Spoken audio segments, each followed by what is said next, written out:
Post came up with this, article or whatever, talking about, how,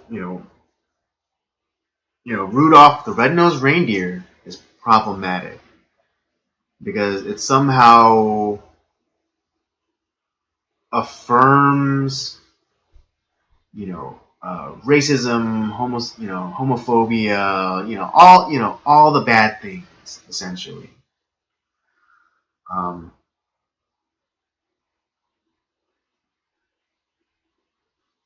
but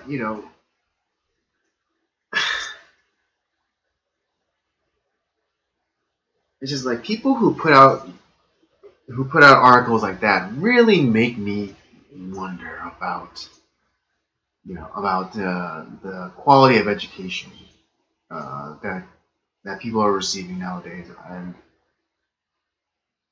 I like to think that I got a I like to think I got a pretty good education. And I got it was and I was able to, what is it,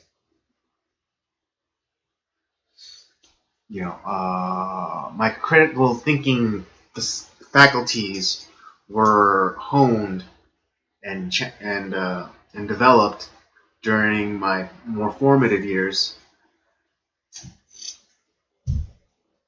But people who watch Rudolph the Red-Nosed Reindeer and come away thinking that it somehow promotes or it somehow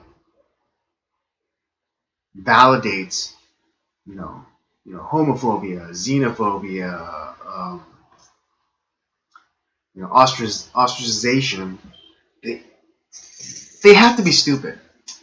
They have to be stupid because anyone who watches that children's classic, that's the line in the sand. For me, is a children's classic because yes, Rudolph, is an outcast. They make fun of him. They constantly call him names, and they exclude him from the group. But what is the point of that story? What is the point of that story? That here's this individual who is different, who doesn't conform to the pattern, and he is made fun of. He is ostracized from the group, and he's expelled from the group.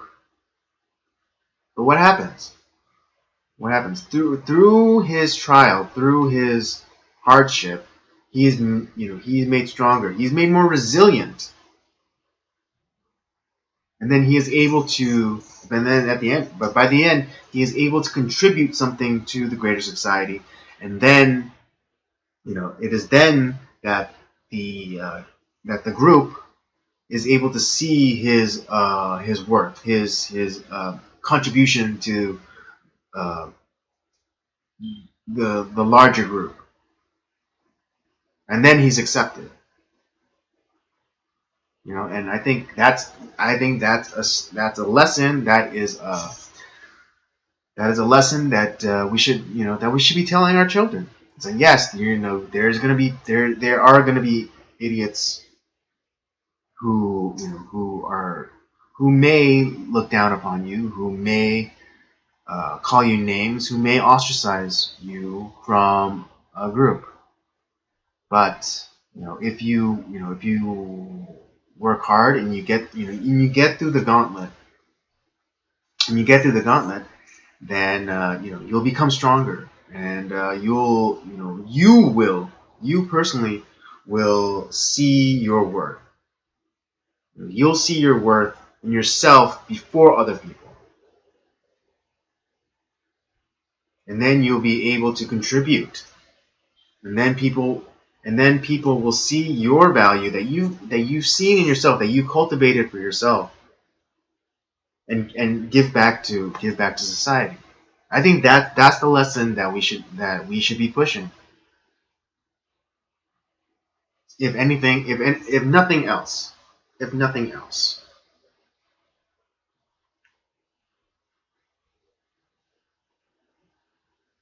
I mean, similarly, in the same vein, I mean, look at what they're doing. They're, the I forget where it was, but a radio station has pulled "Baby It's Cold Outside" uh, from its playlist. That's for those of you uh, not on the younger side. It's that song that Will Ferrell and Zoe Deschanel sing in Elf. That duet that they do in the movie. Yeah, that's the song. And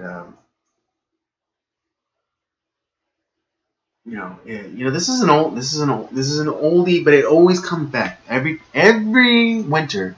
This stupid thing comes back because they say that this song promotes rape culture. That, this guy is like won't let this woman leave.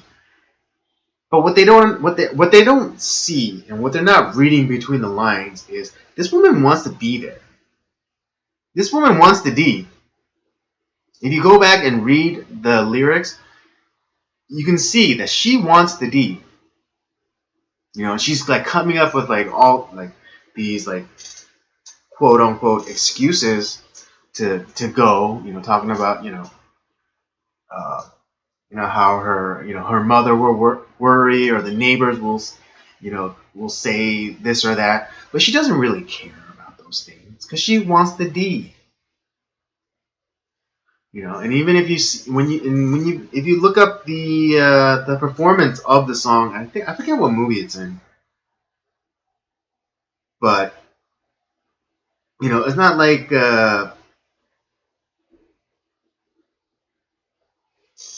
like this woman is pounding on the door to try to get out.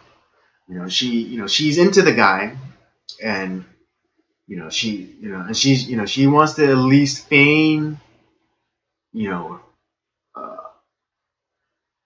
she wants to feign, kind of, that